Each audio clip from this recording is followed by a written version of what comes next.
is up, everybody? This is Keith Jamison. Go back get guy 231 across the DFS industry, and so glad to be back. Thank you, everybody. I got a lot of DMs and some love on Twitter for, had a new child, second child, 2 weeks ago, 3 weeks ago, whatever it was. Time is all relative, and some things with my wife health-wise afterwards, and everybody's doing great. So thank you guys so much for all the love and support. But we are back. EPL, that's what you're here for. Let's talk about the slate on Saturday. 4 games, and this would be like my perfect slate if Chelsea, the one giant, wasn't sitting in the slate as a minus 304 favorite. And now typically we go, okay, that's great. We got a big team versus, a mid-table team. Wolves is a good team, but not at the level of Chelsea. And that would be like you're stacking them at home. But Chelsea is just all over the place, right? We have Antonio Rudiger leaving. We have Christensen leaving. Marcos Alonso now has said that he wants to leave. The captain of the team, Cesar Azpilicueta, is having contract disputes and may or may not be re-signed. You've got, the team's biggest signing, Lukaku, on the bench. You got Pulisic that got hurt, and now he can't even make the team, which is its own set of stresses on them because he might be one of their more dynamic players. They're going to bench him for Timo Werner, who's been terrible for years being at Chelsea. I guess it's only like 2 years, but he actually calls out the manager and now gets in the lineup. It's playing okay. And then on the top of all of that, if that wasn't enough, the team's being sold, due to all the crazy ownership stuff. So Chelsea is just a complete, I'm not going to curse, but that show. And so it's like, what do you do with them? And the reality of this slate, as we go through my player list, I think just what we're going to do is look at the best floors from them and not try to go not too crazy. But that's going to be a fun slate. With all that being said, great GPP slate for those that want to fade the favorite. So just a quick reminder before we get into the picks: like, subscribe, comment on this video. If you're on the pod feed, make sure that you are subscribed to daily fantasy picks and bets the mix, so you get all the things, not just soccer, all the great things on the Mayo Media Network. And finally, if you want more of my content, trying to get more and more up, but you can see the logo, FSI, Fantasy Sports Insight on YouTube. We have all sorts of great stuff from our team as well. That is a great correlation or a great addition to all of the great content on Mayo Media Network as well. All right, let's get to the picks and the games after my fun Chelsea soliloquy. So we got Chelsea, as we said, minus 304, home to Wolves. Next biggest favorite is Crystal Palace, minus 154, hosting Watford. Watford is going down. So Watford, the players are playing for pride, playing for potentially next job, but the team as a whole, they are being relegated. So that's not, a great situation. Southampton and Brentford plus 115. We like some pieces there, but nobody's really playing for anything. The key is I would rather have a team not playing for them. So Chelsea's not playing for anything either, right? They're clinched for Champions League. And every other competition is done. So they're just in a state of flux.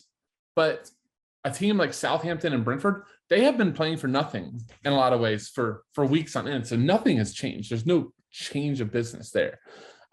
Whereas Chelsea, has been playing nothing for weeks, but, we can't predict those performances. Finally, the game that has a ton of implications is Aston Villa going to Burnley. Burnley just above the drop. He's been playing great football since the firing of Sean Dyche, plus 200. Going to like a lot of pieces from there. So it's interesting. One of the teams that we like is one of the biggest dogs on the site. So let's start at the top. James Ward-Prowse, 9,500. You guys, if you've been watching these by now or played a lot of EPL, James Ward-Prowse is the absolute stone nuts in terms of EPL. 100% set pieces, gets PKs, just always shows up with points. This is a really solid matchup away to Brentford. I think these top three up here, James Ward-Prowse, Mason Mount, Christian Eriksen, you're likely going to want to pay 2. I think Ward-Prowse is the first one for me in, just because he's James Ward-Prowse, but Christian Eriksen has been unbelievable as well. We'll talk about him in a minute. And then Mason Mount, obviously, on the biggest favorite. So deciding between those will be tough, but, I think you're going to grab 2 in cash games. Mason Mount, I would actually love to see Mason Mount not play. It makes the wingbacks easier. So let's just talk about the 3 people that I have on here from Chelsea: Mason Mount, Marcos Alonso, Reece James. So they, from a set perspective, have been all over the place, right? We've seen Mason Mount taking in the last few weeks. For a while, he gave them up for Reece James. Marcos Alonso wasn't taking for a while. Now he's taking. So in my opinion, it's just that all 3 can take. all three have good open play value too, and are on the biggest favorite. So I like all of them. My lean is Reece James just for price is 6,500, right? That's saving 2,200 off of Mason Mount. And even like Marcus Alonso is saving 1,700 off of Mason Mount. And then all of a sudden now you can get more exposure to other top guys and not have like all your eggs in the Chelsea basket if you go wing backs over Mason Mount. So that's kind of how I stand, but just know Mason Mount is an outstanding play. Especially if Chelsea shows up, he will be at the center of a lot of it. Christian Eriksen now has 6 straight games in double digits at 8,500 home for Southampton team that has been up and down, but has actually been playing pretty exciting, like DFS type of games. So I really like Christian Eriksen, 8,500 Monopoly set pieces for Brentford. As I'll steal a blender head just to not say his first name wrong, but Easy E, right? Eberhichi Eze, I think is how you say it, 7,300. Has been taking the sets over Conor Gallagher for Crystal Palace. Had a big game last week. Crystal Palace is a solid favorite, minus 54 at home. Crystal Palace at home at Selhurst is a really good team. 7,300 for Eze. It's really nice for forward position. I think Dwight McNeil at 7,200 is a lock and load in your lineup as long as we don't see Maxwell Cornet. Dwight McNeil has given upsets to Cornet. So how Burnley has always been doing sets is they always try to do end swingers, so they get their big center backs on the ball. So Dwight McNeil, whoever the left footer is, if it's Cornet, he's been taking the end swingers, and if not, it's McNeil. And then on the other side, it was actually Westwood until his horrific injury. Now it's Josh Brownhill. But Dwight McNeil, when he gets sets, is almost like just becomes like an epic lock for double digits because he crosses the ball a ton in open play. It's aggressive shooter, is one of the only Burnley guys that you'll ever see take somebody on. It's Dwight McNeil in a game. Again, if we're trying to like decide on what teams are playing for, Burnley has the most to play for from anybody on this slate. They're at home, so they're going to get a huge boost from the Turf Moor crowd.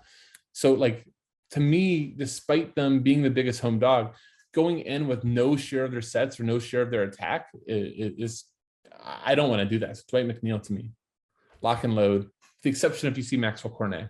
Then you have to seriously debate Cornet. I think Cornet, even if he's back, comes off the bench. Dwight McNeil is just playing too good.